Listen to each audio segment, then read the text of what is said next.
The Greatest Thing in the World by Henry Drummond. The Analysis. Part 7. My name is Steve Van Eiderstein, and welcome to The Narrowing Path, Walking the Spiritual Walk. And thank you all for joining me again as we go into the sixth virtue that Henry Drummond elaborates on in the center part of this book called The Greatest Thing in the World. And this is based on a chapter from the Bible. It's based on 1 Corinthians chapter 13, where Paul was writing a letter to the Corinthians, and he described what love was. And Paul gives a little bit more wordy description, or I don't even know, wordy description isn't right, but more descriptive terms as to what love is characterized by. And Drummond took this and he created a list of 9 virtues. And we've covered the first 5 being patience, kindness, generosity, humility, and courtesy. Now we are on to the 6th one, which is derived from the line, love seeketh not her own. Or as Drummond summarizes, unselfishness. So, we're going to be getting into that. Remember, I am reading from the 1980s printing of the lecture when he gave it. So if you're reading a newer copy, you will have a little bit different information in it. But this is one of the most authentic, better way to say it, is true to the very first lectures given. So it's got a little bit more rawness to it, I think, also, which I appreciate. So thank you, everybody, for your support. Thank you, everybody, for the follows, the shares, the likes. Please go ahead, like, subscribe. The more we get this in front of people, the more of an impact it can have. So I'm grateful that it's getting out there as it is already. So thank you so much. So here we go. We're going to read the 6th virtue from Henry Drummond's book, The Greatest Thing in the World. And we're in the 2nd section called The Analysis. And we are reading about unselfishness. Here we go. Unselfishness. Love seeketh not her own. Observe, seeketh not even that which is her own. In Britain, the Englishman is devoted to his rights. He likes to stand up for his rights as a man, his rights as an Englishman. And I fancy you have the same kind of patriotism. You stand up for your rights, and every man as an individual or as a citizen feels a sense of propriety over what he calls his rights. It is the privilege of that man to give up even his rights if necessary, for the sake of another. Seeketh not her own.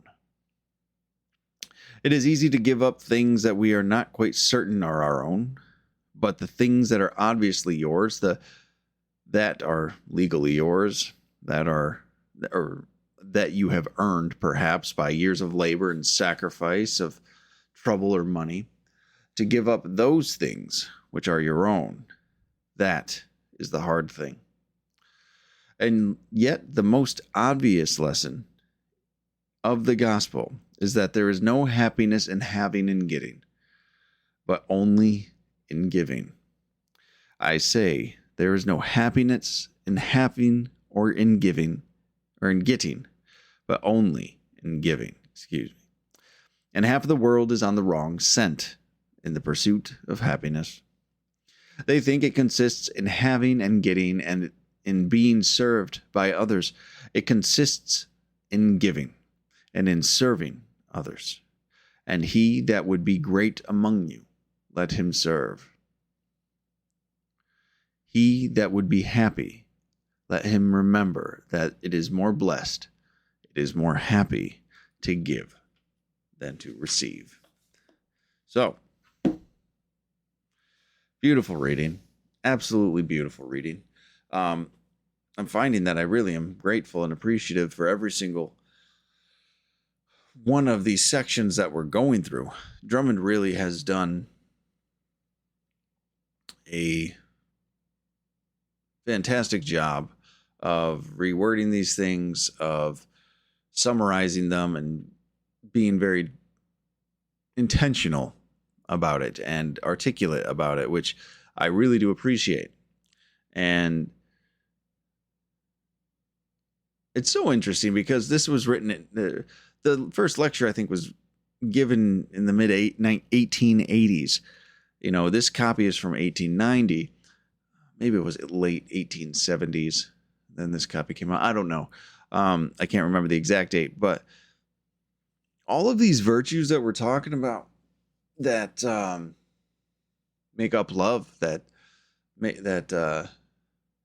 need to be practiced. And he gives us examples of why they need to be practiced, or what's going on, or things that were relevant to the time.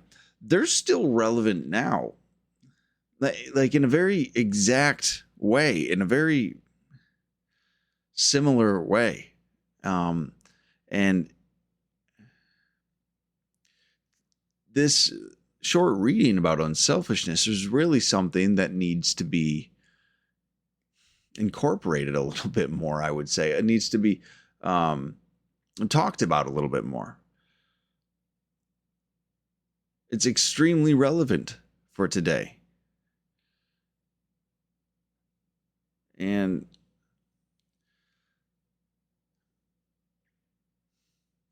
it just makes me realize that love has always been where we need to go with this, and the true application of love, not a selfish and self-serving love. So I love this reading. I to use love one more time there. But this reading was just a great reminder, and almost a inventory of sorts to really read through it and take a look at what we're doing and go from there. So I do want to point out that unlike the other 5 virtues that we've talked about, again, that was patience, kindness, generosity, humility, and courtesy. He always defined the virtue in terms of love, right? Like patience was love in waiting. Kindness was love active.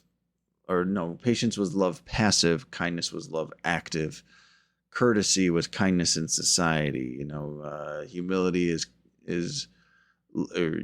courtesy is love in society. Humility was love hiding. And then generosity, to be completely transparent, I forget how he defined it. But he doesn't do that right away with this one. Now, I will say he gets around to doing it later in the chapter, a couple of pages in. He defines it as unselfishness is love denying. Now, what a great definition of unselfishness. And really a foundational aspect of unselfishness when you think about it, right? Because to be unselfish is to, in a way, deny yourself, to take an action that is not in our own self-interest, right? To deny your own opinion or desired outcome for yourself in set circumstances. So this selfishness is love denying. It's really worth your time to take a think on this, to really contemplate it, to meditate on it, to consider what that actually means. Right? And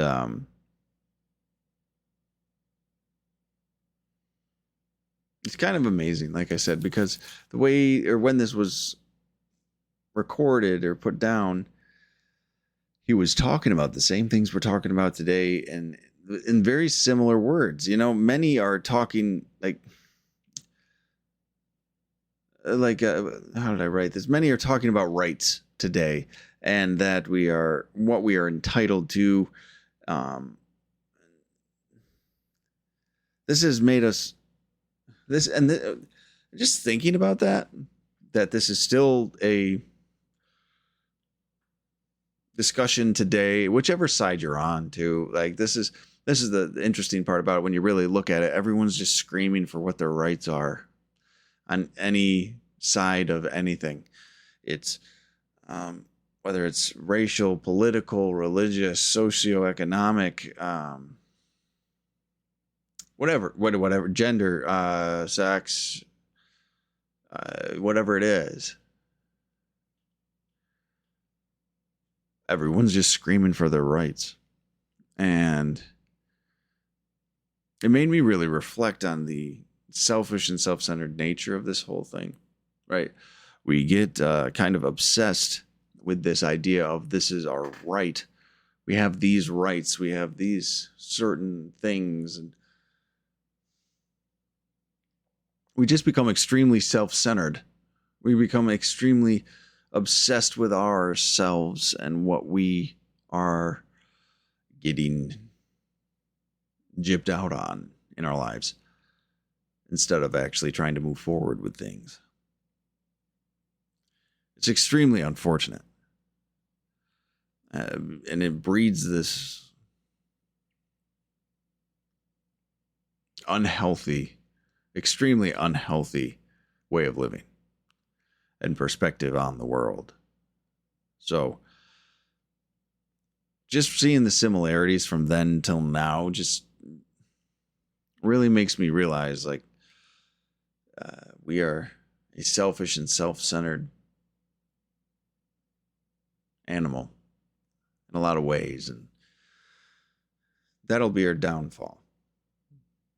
Just me thinking about me, myself, and I, and what I want, and then transforming that into what I think I need, and then demanding that the world give it to me. And it doesn't work well that way. I lived for years that way, and I can tell you it's a pretty miserable existence, even when you get what you want. So, but let's get into this, all right? So, he opens this up with unselfishness. Unselfishness. Love seeketh not her own. That is the line from the 1 Corinthians chapter 13. That is that Drummond summarized into this virtue of unselfishness. So unselfishness, love seeketh not her own. And then this is interesting. It says, observe, seeketh not even that which is her own. Now, I thought that was an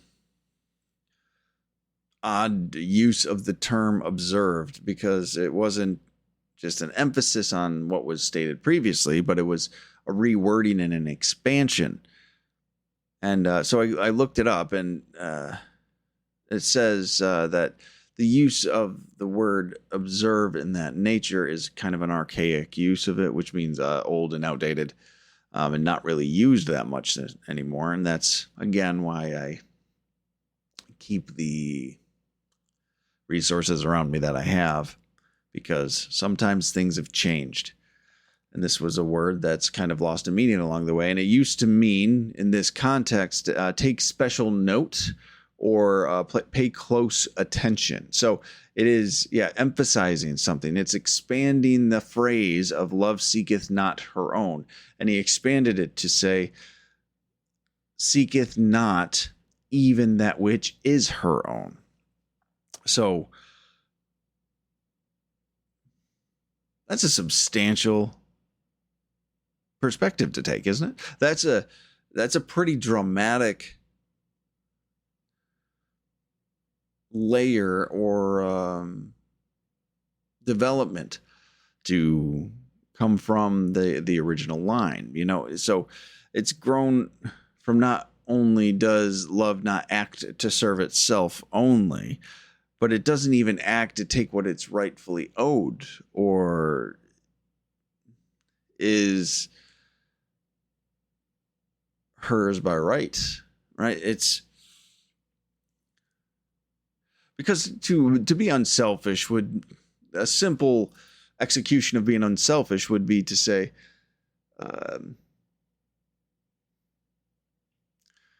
I'm not going to take the last piece of cake, right? Like I'm going to leave that for somebody else because somebody else wants that more than me. How unselfish of me, right? Like, but that's just not doing something that's self-serving.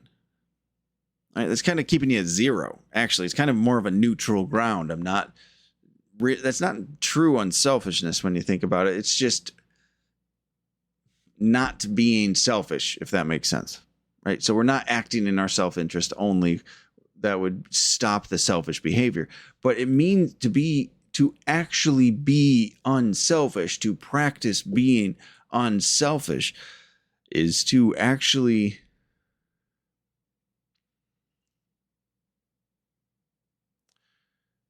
go one step further and not just not be unselfish, but to truly be willing to sacrifice that which is yours by right. Like was said, that which is earned, that is your property of some nature. Right? So this is an expansion that many people might not really consider as being unselfish. And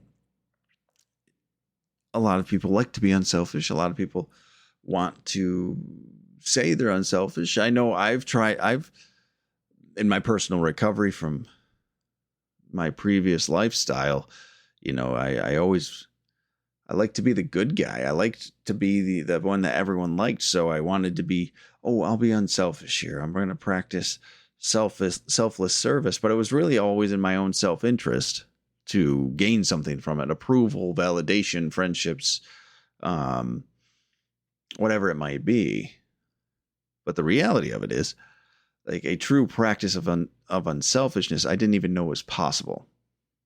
Which might sound ridiculous, but I don't think many know that it's actually possible to be truly unselfish and take an action with no desire to have a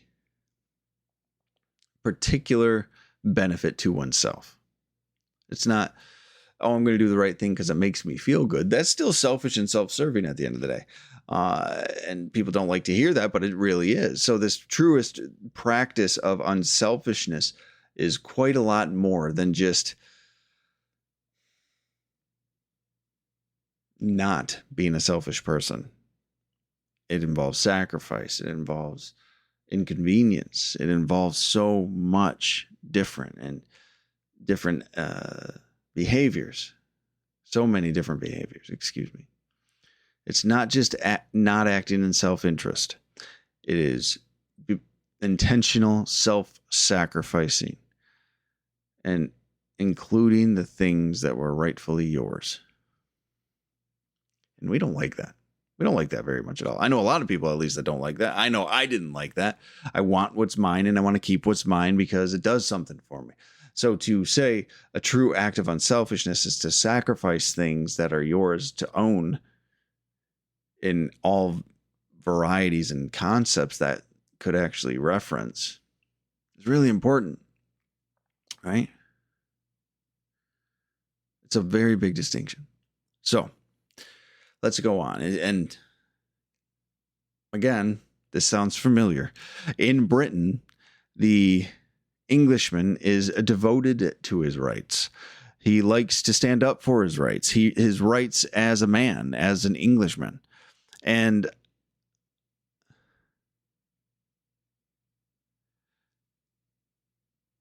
I'm sorry, I can't read my own writing. And I fancy, that's what it is. I fancy you have the same kind of patriotism.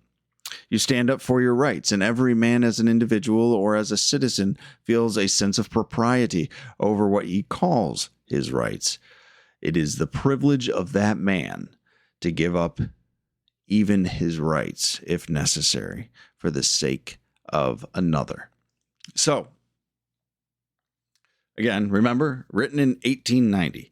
But you want to talk about buzzwords. Like, you want to talk about hot takes, and you want to talk about all of these things that are just so relevant in today's society and culture and online and in the podcast space and what's being said and how people are saying it, and in the political realms and all of this stuff. It's pretty amazing to hear it all wrapped up in this thing from 136 years ago, right? In Britain, the Englishman is devoted to his rights. I mean, that's happening all over the place right now. Everyone's trying to demand their own rights and that the world should adjust to their own rights, right? And they have almost this sense of pride and this sense of entitlement to these things. And to the extent where people are being violent about it, to the extent where people are feeling so disillusioned and disenfranchised and taken advantage of or dismissed, that they're resorting to very unhealthy behaviors to get their opinions heard. And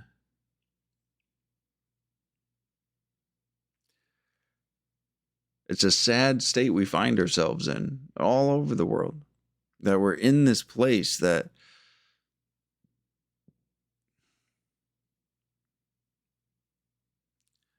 we can't make both sides to any issues, just pick one, are blind almost to where the other side is coming from, to where the other actions are originating from, to hear and respect people's opinions and frustrations and try to work collaboratively together. It's turned into this you versus me circumstance and situation, and it's become a very selfish and self-centered game that's being played, actually. And this sense of pride, this sense of patriotism, this sense of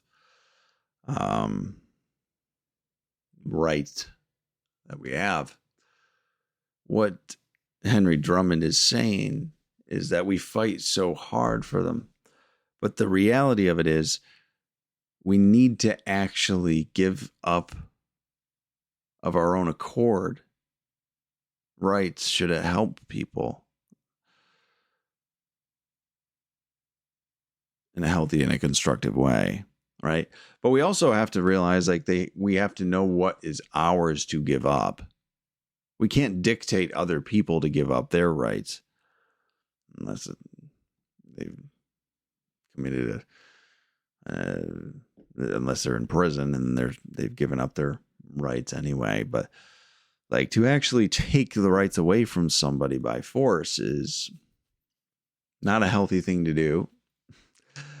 And it's not truly unselfish of someone to do that. That actually just causes resentment. But it is our responsibility as people that are living a spiritual lifestyle, that is people that are trying to grow and mature in their spiritual journeys and their walks with what the God of their understanding, right?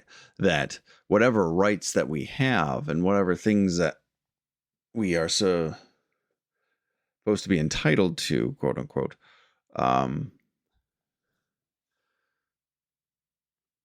we also get the choice to knowingly and willingly give those things up, to sacrifice them, to be of service to those around us. Now, that makes a lot of us uncomfortable, but it's that willing to sacrifice something of such importance to us that might be so inconvenient, to be of service to our fellows in whatever way that looks. And again, I know the verbiage or the language that I'm using right now can be taken from either side and manipulated or presented in a certain way to think I'm siding one way or another. But I do believe this type of rhetoric happens all over the place. And I do believe that it is our personal responsibility to actually bring unselfish love into the world. I don't care about the details of your preference.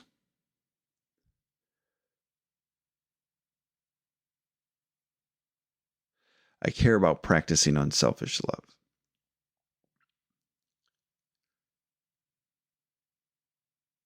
So,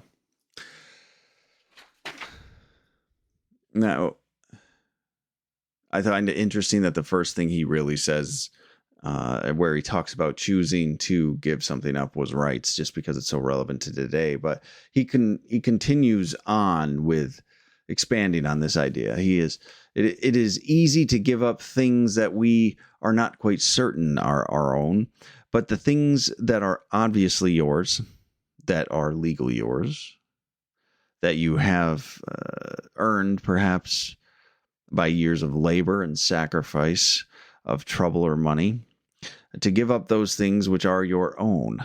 That is the hard thing, right? So the first thing that Drummond referenced here was rights, right? We sacrifice certain rights to be maximum service to other people. But it goes past that. It's the things that are you legally own, that are legally yours. It's the things that you have earned from your labor, your sacrifices, your time, your investment, right? These are things that are yours. And that is where a true sense of sacrifice and unselfishness can actually take place. Now, as many people know, it's easier for us to spend other people's money, isn't it? Right? He says it's easy to give up things that we are not quite certain are our own. Yeah, you can take that car. Well, I don't care. Oh, yeah, thanks for letting me borrow it. Well, it's not mine, so I don't care if you borrow it. Okay.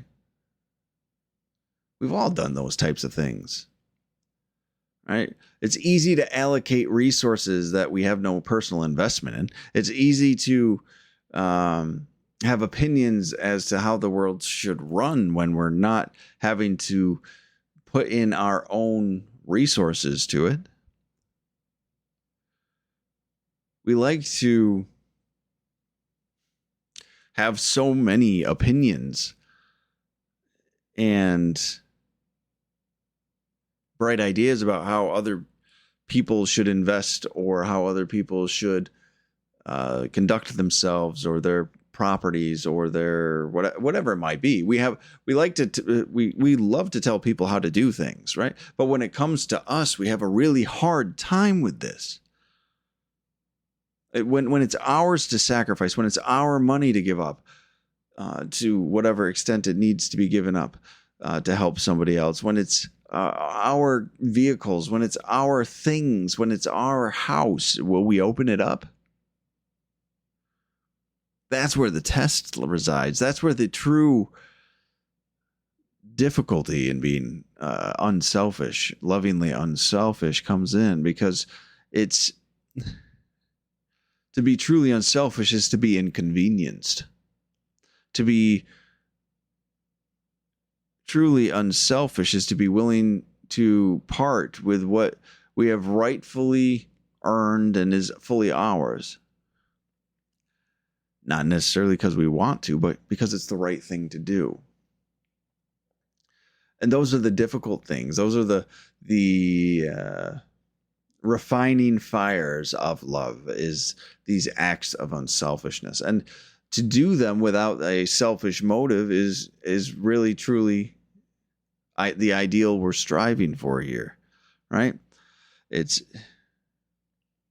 not always easy, but we get better at it when we aim for it. And this really makes us take a look at why we do the things we do. It makes us take a look at what is truly the unselfish aspect of our lives. What are we actually trying to do with all these things? And it's important to remember to ask these questions along the way. It's kind of an inventory that we have to do. Like, am I truly being unselfish here? Or am I doing it for selfish and self-serving reasons? Am I doing something just to feel good about myself? Or am I doing things because it's the right thing to do? Am I giving freely of things that I really have no investment in? Or am I giving freely of the things that I love and feel that I've earned and that are my right even? Those are the things we need to take a look at. That is the stuff we need to actually investigate and see where we actually stand with all of this. It's easy to give up the things that we are plentiful of. the true tests are coming from the things that would be almost painful for us to give away. So Drummond continues on, and he brings in some truths that we all need to be reminded of here. And he says, and yet the most obvious lesson of the gospel is that there's no happiness in having and getting, but only in giving. I say, there is no happiness in having or in getting, but only in giving. And half the world is on the wrong scent in the pursuit of happiness. What a great reminder. Like, what an incredible reminder. And at just such a perfect time in this reading. You know, it's to be truly practicing unselfishness, right? Requires us to have this mindset that's being talked about here, that we need to believe that it is better to give than to receive. And then you can truly practice unselfishness. But if you think it's more fun to get stuff, you're never going to be able to crack that mindset. You're never going to be able to actually let these things go and continue to improve on your lives and really have that experience of a truly unselfish life, right? Our selfish and self-centered minds will tell us to get more and more and more and accumulate things and get all of this stockpile of material goods that we can show off to the world, and we can say, look, I've made it because I've got all of these things. But I can tell you, as somebody that was constantly in the pursuit of more, that gets really tired. Yeah, it gets really tiring, I should say. Because there's never enough. Anybody that's had any type of addiction, whether it's to chemicals or whether it's to shopping or whether it's to money or power or whether it is to affection and love or sex and gambling, there is never, ever enough when you're doing it just to feel good or just to accumulate it or just to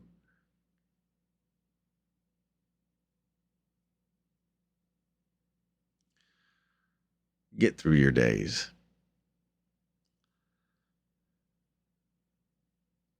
We become extremely just selfish and self-centered about these things. And it's the opposite of what we're supposed to be doing. He says there, it's the giving that brings us the happiness. And the happiness will never come from having it. You know, there's a lot of people that have said this, so I will not be the first. It's someone told it to me, but the things you own end up owning you. And I believe that's a Fight Club quote. But it's true. You have to take care of everything that you accumulate.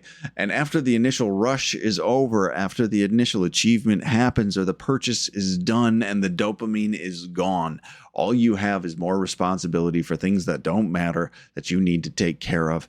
Then, so guess what? You're just becoming more preoccupied with you in your life. And a true sense of unselfishness is becoming further and further away to achieve. We talked about this a little bit in generosity, how we need to have an abundant mindset. We need to have faith that when we do the right things will happen, regardless of what that looks like, regardless of if I like the outcome, regardless of what's happening, right? We need to operate under that belief structure. And Drummond, I love how he said it. Half the world is on the wrong scent. Is that half the world? Yeah, half the world is on the wrong scent. They're going after the wrong thing. They're going for all of this material peace of mind and safety and security and accumulation. And guess what? They're just going to sit in a big house with a bunch of cars and feel lost and alone and unknown and isolated. All the things in the world cannot take that away. But we sure do try. We sure do try. So it's in the giving. And he says it like this. They think it consists in having and getting and in being served by others. That's what they think happiness is. Having and getting and being served by others. And that's an interesting one to add in, I thought. Let's finish the reading, though. Happiness, it consists in giving and serving others. And he that would be great among you, let him serve. He that would be happy, let him remember it is more blessed, it is more happy to give than to receive. So remember, so right there, just remember we're talking about a love, a true embodiment of love in our lives, right? This isn't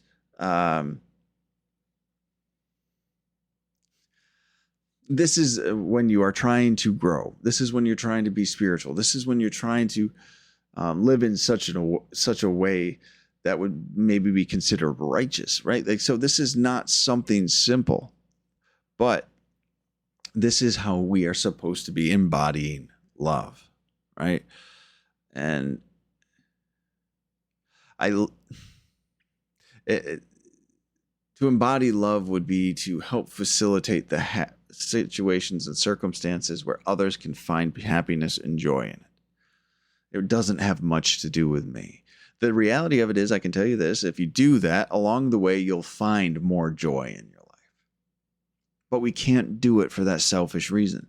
I like that you put in these having other people serve us at the end, and because that's another thing. That selfish desire to wield power over other people and have other people be subservient to us is not loving and goes completely against an unselfish mindset. That is the epitome of selfishness, is the desire to control, the desire to have power over, the desire to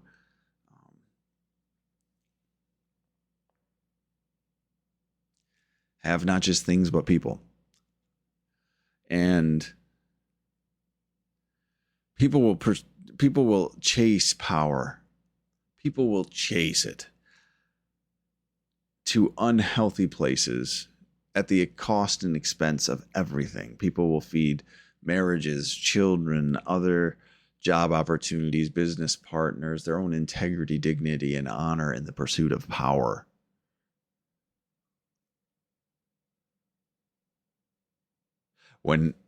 If they only could believe that if they pursued service instead, to be of loving service to those in their lives, they would find much more joy and happiness, even though they might not have all the material possessions lined up. Now, that sounds insane to a lot of people, but that's the way we grow in our love.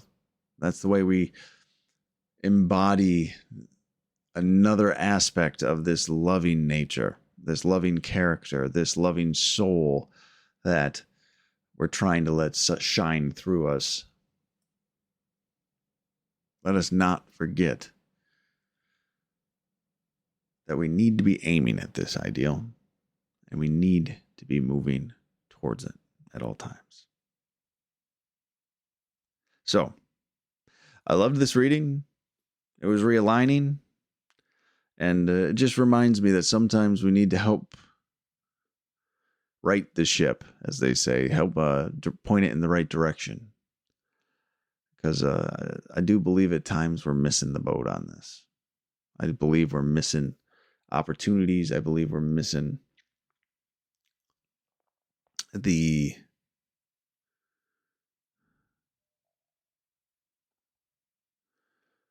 potential to be of service. So,